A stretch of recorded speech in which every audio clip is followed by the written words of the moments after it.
Good morning, I'm Richard Parr and you are watching Sportuccino. It's 8 GMT and every single weekday morning we're live on Facebook and we are live on YouTube. It's great to have you watching the show today. Today we're talking about WWE Survivor Series. Goldberg versus Brock Lesnar. We're going to get into all of that and more in just a moment, but let's begin the day with our morning sports headlines. India win the toss and choose to bat as England bowler James Anderson returns in the second test. Andy Murray fights back from a set down to beat Kei Nishikori at the ATP World Tour Finals. Wayne Rooney apologises for inappropriate behaviour after pictures emerged of the England captain at a party over the weekend.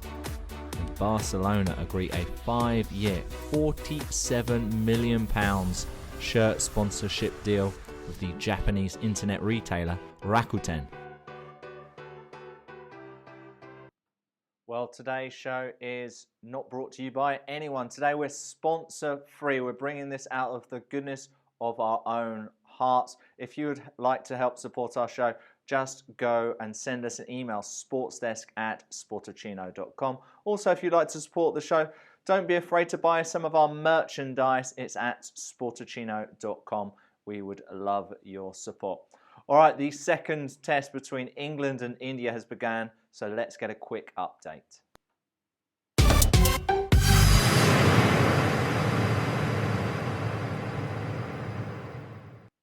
So after the first test was drawn, it's India versus England in the second test. India won the toss. They chose to bat. They lost 2 early wickets, one of them to the returning James Anderson. He came back from injury. Stuart Broad's got the other wicket, but India have fought back with Kohli and Pujara. The last few moments ago, India were 154 for 2, but they can't break this stand going on right now, which is over a century partnership. We'll keep you updated on that at the end of today's program.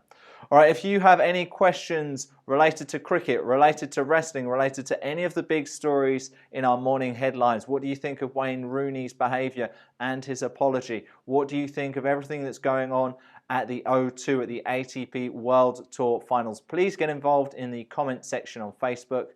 Please also get involved in the comment section on YouTube, and also join in the conversation on Twitter. We're at Sportuccino. And to help prod you along, push you along, we like to have a poll every single day on Twitter.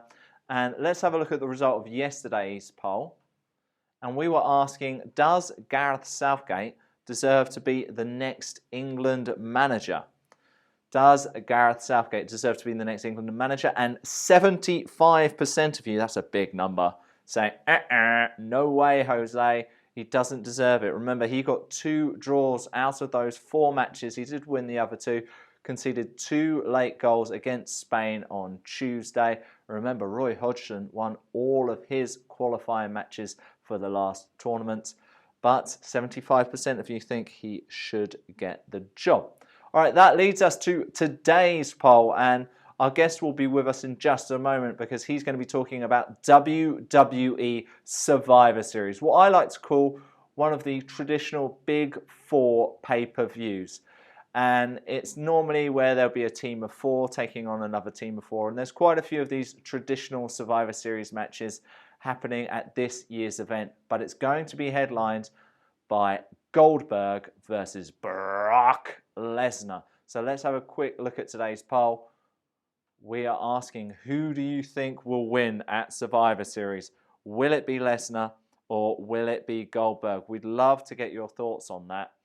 Will it be Goldberg or will it be Brock Lesnar? Let us know on that. Well, to talk about all of this, I'm joined by a wrestling expert, the WWE voice for the show Gorilla Position and editor of Kick. We have got Ash Rose joining us on Sportuccino. Ash, welcome to the show. So we've got to start with this big main event, Goldberg versus Lesnar. I want to get your prediction in just a moment, but first of all, I want to ask, where were you when Goldberg faced Brock Lesnar at WrestleMania 20? Wow. Well, there's a question, Richard. I was watching it live. I remember that I was probably in my old parents' living room with an old friend of mine who we used to watch all the pay-per-views with, and we used to eat crackers and cheese at stupid o'clock in the morning. It used to be a tradition. So I think I would have been doing that, watching it there, and probably being a bit disappointed, as many will remember. That match didn't quite pan out as everybody had hoped. Both of them were leaving the company the next day, and the reaction was terrible in the arena, and they ended up both getting a Stone Cold Stunner. So yeah, I think they've got sort of unfinished business, the both of them, with this match and in the WWE. So I am looking forward to it. Quickly, what type of cheese? Oh, I would have been basic mature cheddar then. My cheese taste has grown over the years, but back then I was a bit more just mature cheddar. you, you developed as a person and with your taste buds. I bet you didn't Yeah, think we'd talk exactly. about Yeah, cheese this I've morning. discovered brie now, so I'm all right. Well, I hope that the taste buds have improved, and so will the match between Goldberg and Brock Mm, Lesnar. I remember I was at university and I'd been so pumped for this match. And then when it finally came, I was so utterly, utterly disappointed. And I think it was due to that massive disappointment that I remember exactly where I was. So I think that's why I yeah. asked you that. So, are you looking forward to it this time around? And who do you think will go over? I am. I think there's been a lot of negativity online about the match because I know there's obviously this thing about part timers coming back, taking the spots on the card. But I think Goldberg's completely convinced me to be excited about this match. I've been so surprised how brilliant he's been in the segments that we've seen, especially his mic skills, because he's not been a guy that I remember back in his WCW days, and I was a huge WCW fan as well. I watched both of them back in the day, but I was actually leaning towards WCW during the Goldberg era and the NWO and stuff. So I was a big fan of Goldberg, but his mic skills were never something that you kind of remember very well. But he's knocked it out of the park coming to WWE. He's really shown up Lesnar as someone who, he doesn't really have the mic skills. Paul Heyman being his mouthpiece most of the time. And I've been really, really impressed, especially the promo on Monday night and the visuals of the security guards and everything like that. I think he's been brilliant. I loved his passion. I think he's really enjoying being back, especially in front of his son and his family. As he's mentioned quite a few times, he's really shown a big passion for it. Whereas obviously Lesnar's never really shown that. His character doesn't give us that. He's I'll do it. I'll fight when I want. I'll do it for the money. That's kind of Lesnar's role, and the juxtaposition between the two has been really, really interesting.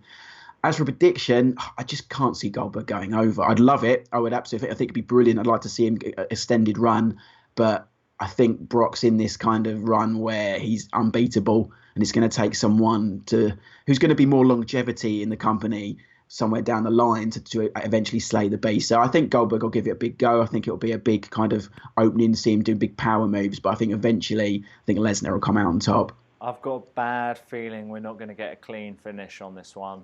I've got a feeling that Goldberg's come into this saying, I'll do it, but I don't want to lose because I want to look good for my Mm, son and show him what I can do. Lesnar's obviously not going to go clean over, I don't think, or lose cleanly.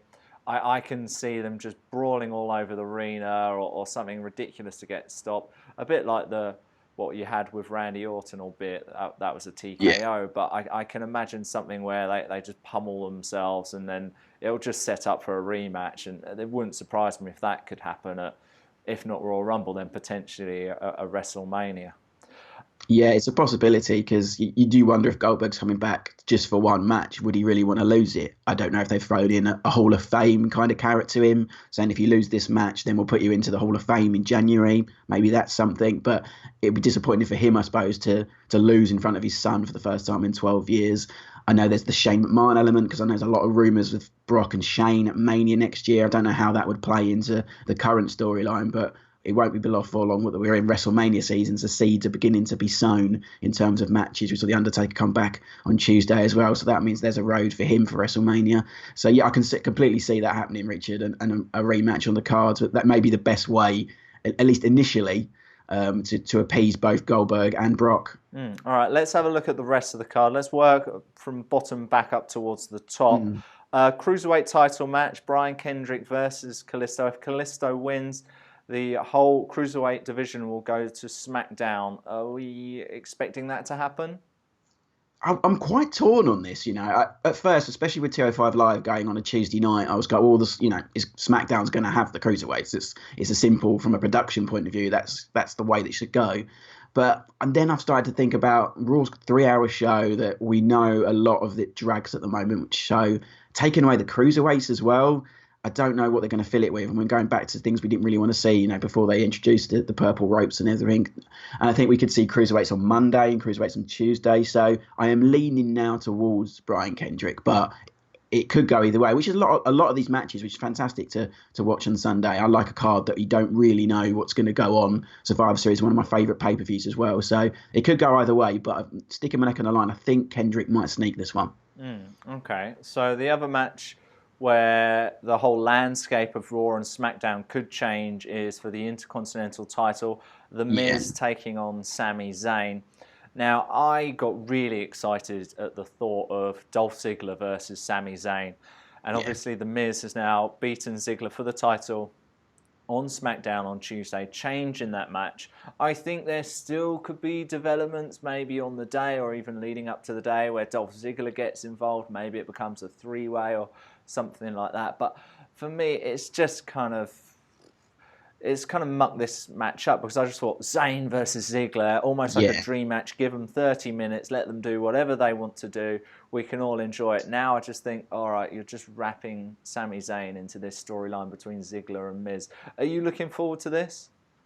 I'm with you. Not as much as I was Zayn Ziggler. I think you're right. I think their styles together would have meshed much better than. Although Miz for me is one of the MVPs of 2016. He's been fantastic on SmackDown as a heel champion, and his feud with Ziggler has been one of the best of the year. But I do think they've missed a trick on this one. I think the Zayn Ziggler match would have been better.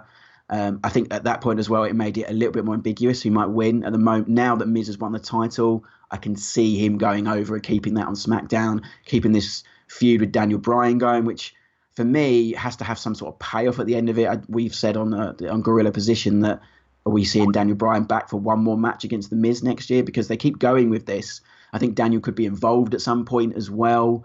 I think The Miz may just keep hold of that, just because I think he's just won it. They're going to go with this Miz reunion tour as well, the Daniel Bryan factor, as I said. So I think Sami will give a great show and it'll be a decent match. But I'm a tad disappointed it's not Ziggler. Yeah, me too. So the one match which I'm really not looking forward to is the Survivor Series tag team match. I don't think you could stick any more kind of lower card stars into this match. What was it? It's 10 aside, so there's like 20 people. And you're not even going to be able to see anything, because there's just going to be people around the ropes. And just look at some of these. Heath Slater and Rhino, they do nothing for me. Hype Bros do nothing for me. American Alpha are amazing. Usos are great. Tyler Breeze, Fandango do nothing for me. So effectively for me, it's American Alpha versus Enzo and Cass. I quite enjoy. Gallows and Anderson, I think their run has been disappointing, despite them being pretty good. Can't stand Shining Stars. Don't enjoy Cesaro and Sheamus as a team. I love Cesaro individually. And New Day rock, but this just reeks kind of a bit of a comedy spot fest for me. Yeah, it's fodder, isn't it? It's complete Survivor Series fodder, this match. There's, you mentioned sort of lower card. That's just thank our lucky stars that we haven't seen the Ascension involved, or the Spirit Squad, or even the Headbangers. They haven't gone that low down on SmackDown. But yeah, it's a bit of a cluster muck, this one, isn't it, really? There's going to be so many people around the ring. It harks back to the sort of early Survivor Series days when you had like sort of the early 90s. You had these massive tag team matches, but then you're looking at names like the Hart Foundation, the Brainbusters, the Killer Bees, the Rockers. So the names are pretty different from the Shining Stars and whoever else you mentioned in there. It's so hard to predict again, because I think it's going to be, we don't even know actually if it's the rules where if one tag team member gets pinned, the other gets eliminated. They haven't said that. Usually in these matches, that's what happens, and it will probably be better. So it sort of filters out the ring and around their apron pretty quickly, so people can actually see what's going on. I expect the New Day to go over. I said on the show last week, on Gorilla Position that we do on talkSPORT, that I think the New Day will be the sole survivors, only because they're sort of the prime time tag team at the moment, with the long reign that they've had. I think American Alpha have a great showing because they're the future. But if I was putting my money on the line, I think New Day, possibly with Enzo and Cass as well, because they're big fans' favourite, will be the sole survivors, and Raw going over in this kind of messy tag affair. Yeah, I think it'll definitely be the tag teams going out together, because otherwise we could be there for hours. Yeah, but it's a long card. I mean, it's 4 hour show, and at the moment there's only 6 matches announced, 6 or 7 matches. So I do wonder if they're going to stretch that match. I hope not. I'd rather see it go to the main men's event and get as much out of Bill Goldberg and Brock Lesnar as you can. But it's a long card, a long show for the amount of matches on the card. Yeah, the thing is, I would be surprised if Lesnar and Goldberg. I'd be amazed if that goes over 10 minutes. Yeah, I can. Yeah, just from Goldberg's point of view, he's not been in the ring for 12 years. He's going to suffer some sort of ring rust, and we know Lesnar has a limited sort of space when it comes to what he can do in the ring. So yeah, it's not going to be a long one, that one. So the women's match, that could go on for quite a while. You've got Team Yes. SmackDown, Becky Lynch, Nikki Bella, Carmella, Alexa Bliss, and Naomi against Team Raw of Charlotte, Bayley, Nia Jax, Alicia Fox, and Sasha Banks. Now, I continue to have a debate with a friend of mine over who has the better talent in the women's division. Is it on Raw or is it on SmackDown? For me, by far, the talent is on Raw. It's with Charlotte, it's with Bayley, it's with Sasha. Do you agree? And do you think... In my eyes, I think the WWE see that the women's division on Raw is stronger, and I think they might give SmackDown the win here to kind of show that it's just as good. Possibly, yeah. I think SmackDown's a little bit greener at the moment, isn't it? With guys like Alexa Bliss and Carmella, they're still very new, still learning the trade. I've been very impressed with Bliss in her feud with Lynch, but again, I don't think she's on a par at the moment with the likes of Sasha Banks, Bayley, and especially Charlotte, who has been one of the best heels in the company this year. She's really, really grown into that Flair character, and I love her pay-per-view record as well, where she's not lost a pay-per-view where she's had a belt. That's just a fantastic thing to boast about for her character.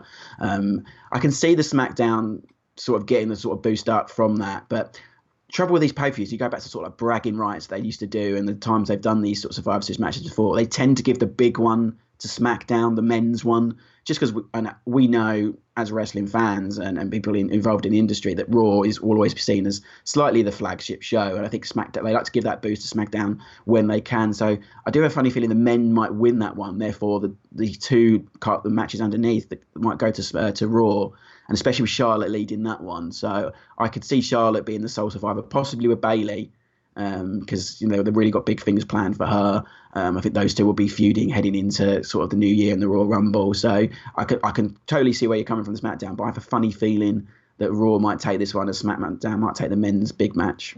Okay, let's talk about that big match a little bit more. It's Team Raw, the co-captains of Kevin Owens and Chris Jericho. Brilliant. With Braun Strowman, Roman Reigns, and Seth Rollins against the Team SmackDown Live of AJ Styles, Randy Orton, Dean Ambrose, Shane McMahon, and Bray Wyatt. Just quickly, I want to talk about SmackDown. You had The Undertaker return on Tuesday, where he pretty much said, I'm not all about WrestleMania. I'm about SmackDown. SmackDown is my home. You better not let me down or you'll feel my wrath. If it's such his home, why is he not defending his home? Why is he not on that card? Yeah, where's he been? That's the first sort of 3.5 years, was it? The first time he'd been on SmackDown? I don't really see Taker as a SmackDown guy. I know he's had a lot of good moments on SmackDown, but here's someone who was on the first ever Monday Night Raw. He was there way before SmackDown even existed. So, and at the moment he's not signed to either roster either. So yeah, it was a lot of what Undertaker said on Tuesday night was really ambiguous. He said he's not defined by WrestleMania. He's here to take souls and dig holes. So does that mean he's back full time in SmackDown? Are we going to see him? Are we going to see him on Sunday night as well? Very ambiguous to what he was saying. And at one point I did think he was going to take maybe Shane's place in the match as well, but we didn't see that happen. He's just, warned them that it will feel their wrath. I was a little bit disappointed with the whole segment, really, because they built up this 900th episode, and both Edge and Undertaker didn't really say anything apart from buy into this fantasy warfare that they keep pushing for the Sunday card. So I don't know. I could see him turning up maybe in this match.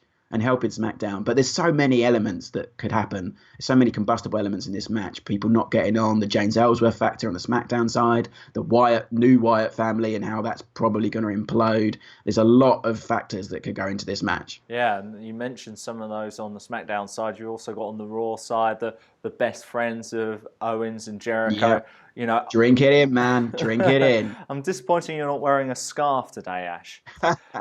Oh, it's coming. I'm sure the WWE have got their merchandise wheels working as well. We'll see a Jericho scarf in the shop soon. Well, that's the interesting thing. Jericho says that he doesn't like to sell merchandise when he's a heel, and you know.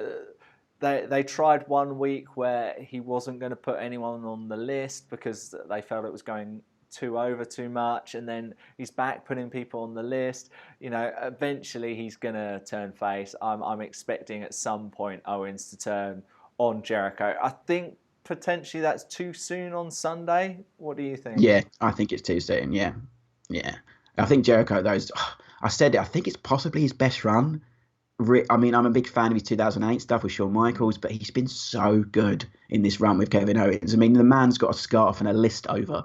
It's ridiculous, but he's so over at the moment. And they relented in the end. I think they've released that list T-shirt, haven't they? But I haven't seen anyone wear it and I've heard that about Jericho, and he likes to keep that heel persona as it should be. But he's been so brilliant. I can't wait for that sort of turn from Owens, but I love how it's bubbling under.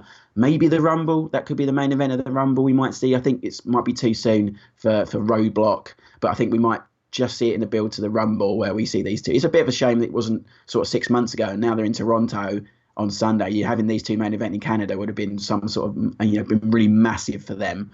But yeah, I think Rumble could see them sort of finally sort of boil over into a fantastic match. Yeah, and maybe even just drag it out as far as WrestleMania.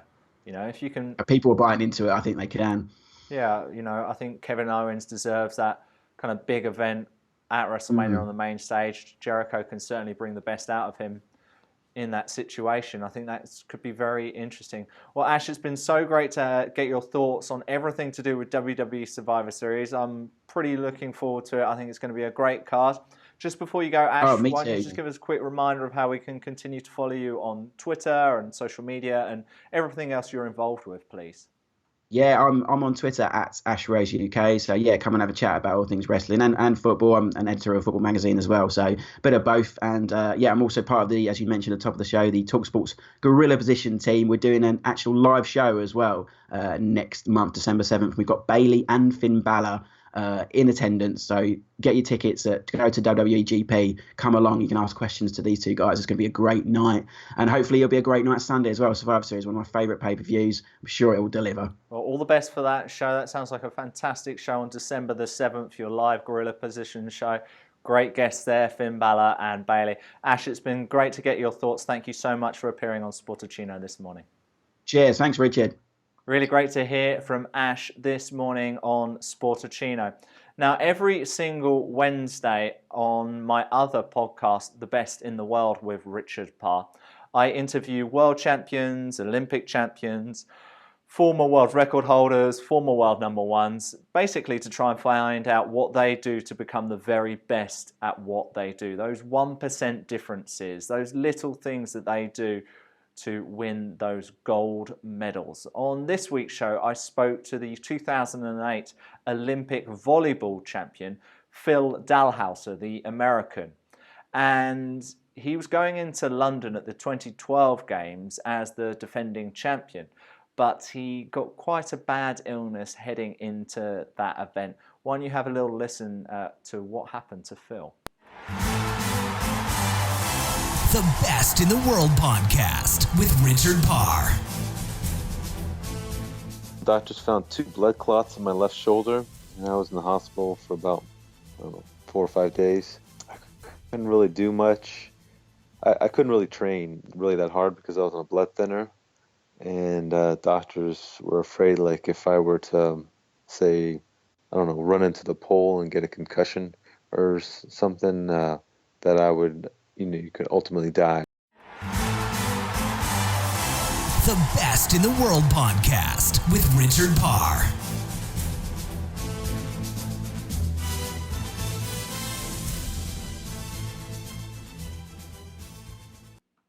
So yes, if you want to learn more about Phil Dalhouser and listen to the full interview, go to richardparr.net/iTunes.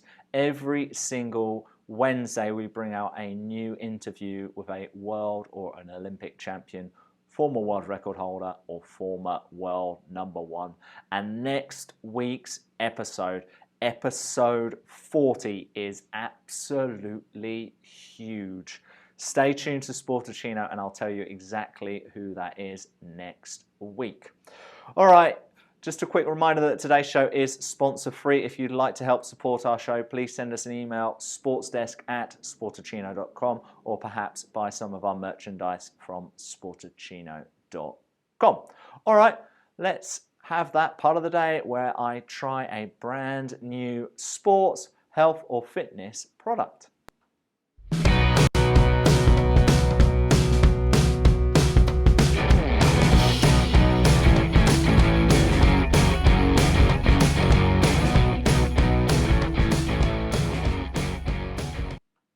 Oh dear, not nuts again. Oh, this is going to make me choke again. I don't even have my Sportuccino mug in front of me today.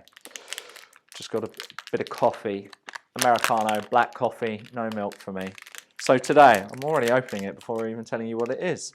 Today we're eating Kind nuts and spices, 63% nuts, gluten-free, you know I like my gluten-free, high fiber, no artificial colors, flavors or preservatives, ingredients you can see and pronounce. Well, you might be able to pronounce, doesn't necessarily mean I can. Let's have a closer look at these ingredients. And they are almonds, caramel flavored coating, chicory root fiber. I don't know who they think can all say chicory root. Palm kernel oil, sugar, fat-free milk powder, carob powder, salt, natural flavoring, emulsifier, color annatto. I can't say annatto. Not everyone can say all of this. I disagree with you, Kind. Honey, glucose syrup, rice flour, sea salt, emulsifier, soy lecithin. All right, they're wrong here. Ingredients you can pronounce. This is a lie. All right, what is the nutritional information we've got here? 5.9 grams of protein, 7.3 grams of fiber. Yeah, that's quite a bit of fiber. 16 grams of fat, 200 calories. All right, let's try this bad boy. Oh, it looks nutty on the top, but kind of caramelly on the bottom. I guess it is called caramel, almond, and sea salt. I'm going to break up a little bit more of it because otherwise I'm going to be chewing and choking again.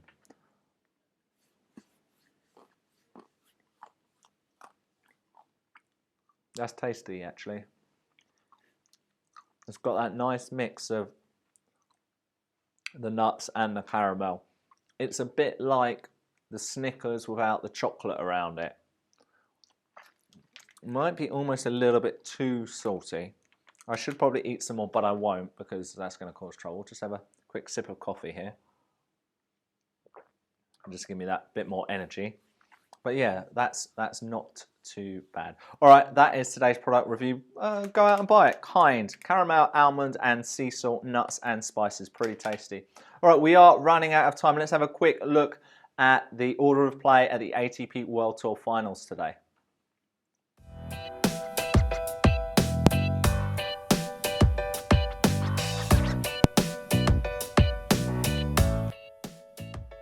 So here you go, Novak Djokovic. He was supposed to be facing Gael Monfils. Instead, he's facing David Goffin of Belgium. He is a replacement. Monfils had lost his first two matches at the event. Not for the first time has someone who's lost their first two matches withdrawn from the competition. And it's Milos Raonic, the Canadian, taking on Dominic Thiem from Austria. Thiem beat Monfils in that last match. Look ahead to all of that. Djokovic, remember, he's already qualified, but he needs to win to have a chance of being the world number one by the end of the year. All right, we've run out of time on today's Sportuccino. Let's have a quick look at our morning headlines. India win the toss and choose to bat as England bowler James Anderson returns in the second test. Andy Murray fights back from a set down to beat Kei Nishikori at the ATP World Tour Finals. Wayne Rooney apologises for inappropriate behaviour after pictures emerged of the England captain at a party over the weekend. And Barcelona agree a 5-year, £47 million shirt sponsorship deal with the Japanese internet retailer Rakuten. The latest from the cricket, India 203 for 2. They are going strong after losing those 2 early wickets. Thanks to Ash Rose for appearing on today's Sportuccino, talking all about WWE Survivor Series. Please get involved with our poll on our Twitter page at Sportuccino. Tomorrow we're going to look ahead to a huge weekend in football. The Premier League is back, and it is back with a bang. Manchester United versus Arsenal, one of the biggest rivalries in English football. We're going to preview all of that. We're also going to look ahead to the rugby. We'll discuss the tennis. We'll bring you updates from the cricket. You name it, we've got it. Tomorrow, 8 o'clock GMT, live on Facebook, live on YouTube, and also listen back to the show on iTunes. Thanks for watching. I'll see you tomorrow morning from 8.